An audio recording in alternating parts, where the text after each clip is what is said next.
Good day and welcome back to another World of Warcraft video. In this video we're going to talk about 4 races I believe would be fun picks for the next allied race, giving some reasons as to why I think they could be picked, but also why they can't. So the first one we're going to start with is the Ethereal. These guys are a race you're going to have seen in a lot of places. They are basically the transmog race. But they are really interesting. The Ethereal kind of move basically between the Twisting Nether and the real world. They collect arcane items, but generally speaking, they are kind of all over the place. They're kind of like a consortium, very similar to goblins, but kind of like on a higher end. They're like your fancy black market of magical arcane items, and they like to associate themselves with that as that's where they draw their power. The thing with the Ethereal that makes them such an interesting choice lore-wise is obviously that relation to the arcane, but I think what makes them so interesting as allied races, they just look immensely cool.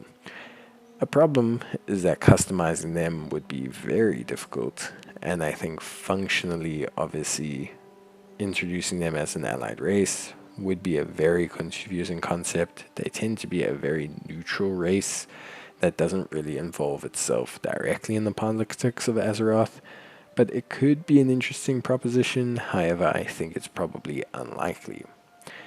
The next race that we have is the Saberon. The Saberon are a race that came from Draenor. They are very interesting. They're a savage race from Draenor. Essentially, they are encountered all over Draenor. They are quite cool. A lot of people really dig it. And some of the Saberon were caught in the teleportation spell that brought the orcs from Draenor and kind of put them into the Northern Barrens. So the Saberon are an interesting race. They're also an intelligent race species. They are a great model to use. They have 2 legs, 2 arms. For me, the Saberon have a lot of potential to be an allied race. There's no reason why there can't be a cast-off Saberon tribe. That potentially gives you some real options. It would be a great counterpoint to a lot of your furry races, in inverted commas. World of Warcraft doesn't necessarily have, aside from the Valkyria, a direct furry race, in inverted commas. But I think the Saberon would represent a very cool alternative to the Valkyria. They give you a lot of that animalistic kind of style of race that is really cool, but on a bit more of a savage, grandiose scale than the Valkyria, who come across more of your nomadic travelers. The Saberon are more of your, obviously, Lion's Pride pack. So I think the Saberon could be a fantastic pick. What holds them back generally is the introduction of them into the story. Giving them a greater place in the plains of Azeroth could be quite challenging. Next we have the Saurro. These guys were a decent shout out before we got Dracthia. A lot of people contemplated potentially being able to use these guys as a race because of obviously their kind of dinosaur style appearance, but the fact that they were on 2 legs. They were very big in the Mr. Pandaria expansion, but they haven't really had a massive role since. Reintroducing them into the story could be quite challenging. Their character models do at least pose a nice basis to generate characters from, and their customization options could be potentially cool. But I think their biggest issue is that Dracthia kind of fill the void of where these guys would have been. I think these guys could be a cool alternative to Dracthia. They can wear a lot more armors. They can be a lot more kind of your standard race style. But I do think they're kind of directly in competition with them in that kind of role of dragon, lizard, reptile hybrid.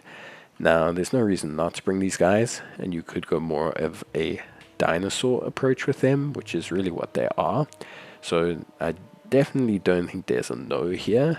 But I just think integrating them again could be very difficult. They were very Mr. Pandaria kind of locked, and I think that's really kind of a big hindrance for them in introducing them into the story in a meaningful way.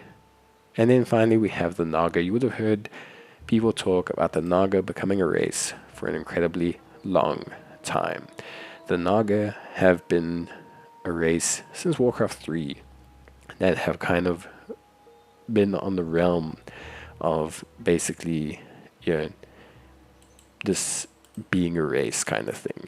Now, there's a lot of real kind of issues that give the Naga a problem. So one of the main ones is they don't have legs.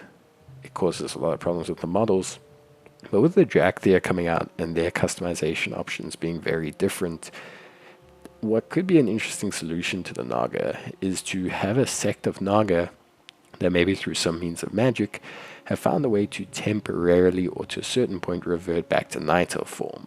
So maybe they look like night elves, but they have gills or more kind of reptilian style features in their night elf form, and can obviously, like Dracthea, when casting their spells or entering their magic, enter into their Naga form.